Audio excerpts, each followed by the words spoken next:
where the next battle lines are going to be drawn, Dennis, because Matt raises an interesting point about, I mean, obviously it's his subjective opinion on the value proposition, but there are a lot of other devices out there now that have a whole lot of things you can do with them. Well, Dan Lyons, the tech columnist at Newsweek, just said the other day, I hear that, you know what, the iPhone, that's for my mom. I want an Android now. The cool guys, the techie guys are getting Android. That's funny, that whole thing about the over 50s. And plus, if you're writing for that platform, 50 handsets versus one Apple, and the Google guys let you do more of your own stuff, Apple very controlling, so we'll see how it turns out. But the next big battleground, I think, the next big battleground in the smartphone wars has emerged. It's going to be video chat on your cell phone. Now, this battle is going to put Apple against Google. It's got AT&T against Verizon. In a year or two, tens of millions of us could be doing it daily. A tiny peephole into this battlefield shows up on the new iPhone, a front-facing camera, a Me Cam. This futuristic face-off will be fought by foot soldiers in the swarm. Thousands of apps developers. One early entrant, an Israeli outfit called fring.com.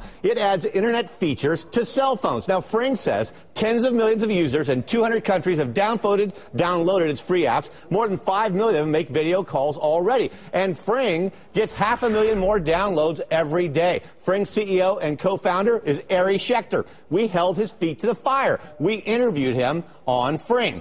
Give a listen here.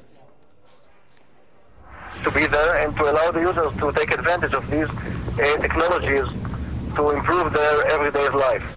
Now, it's a little herky-jerky, but we were able to complete that call a couple minutes after downloading Fring to an iPhone, and that guy was 5,600 miles away on a remote camping trip near the Sea of Galilee. And get this, the call was entirely free of charge. That is why carriers view Fring and others like it rather warily. Will it reduce the carrier's revenue or get customers to use their phones even more? Now, Fring says it's the latter case. Its customers use their cell phones 5 hours a day versus just half an hour for regular callers. But whether they like it or not, video chat is coming soon to a tiny screen near you. For now, you can go to CNBC.com for my story and more details on smartphone video chats. Aaron, I think this is going to be a big change, and we didn't realize it. Remember, 1964, World's Fair was the first time we heard about the possibility of a video phone call. But now imagine it everywhere. 1 billion people doing it on cell phones. Matt Warman, let me just get you to react to what Dennis just showed us, because Dennis is saying you can do this and you can do it for free. You can do it for free. There is a question over how many people actually want video calling, how important it's going to be. Companies like Panasonic are building it into their television, so certainly there's a lot of big money riding on this. Yeah, if I were a cell phone provider... But some internet surveys actually show 80% of people say they'd be somewhat or very interested. And plus, Matt, think what it does to the concept of an obscene phone call. Really changes the game plan. Oh. Well, how about this? How about people that go to the bathroom when they're on the phone or whatever else, right? That's the beauty of the phone. The stakes for a bad hair day go way up. You know, you have a bad hair day, people are going to know about it. But Fring goes very careful with this, and they're certain to make sure that you have to approve a guy to get on and for them to see you and for you to see them. They're very careful about that, and they're using an internet protocol to do all of that.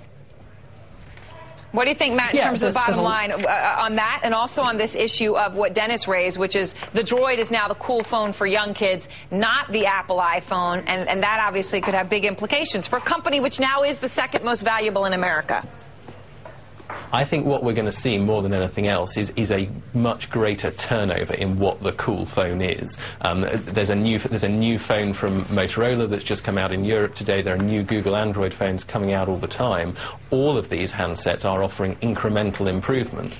With just one handset, then obviously Apple has to make big strides with each upgrade. Dennis, let me just ask you a question about that Fring thing. So he can sit on the Sea of Galilee and you can see him. Yes. What do you have to have on the other end? I mean, what I'm getting at is if I think I can go to the bathroom while I'm on the phone and someone can see me but me not know about it.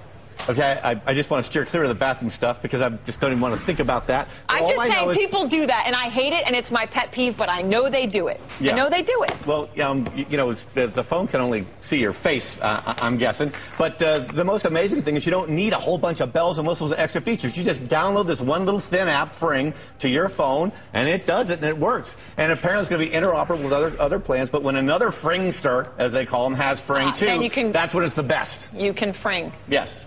Thank you, Dennis. Thank you, Matt. We appreciate it. Thanks, Aaron.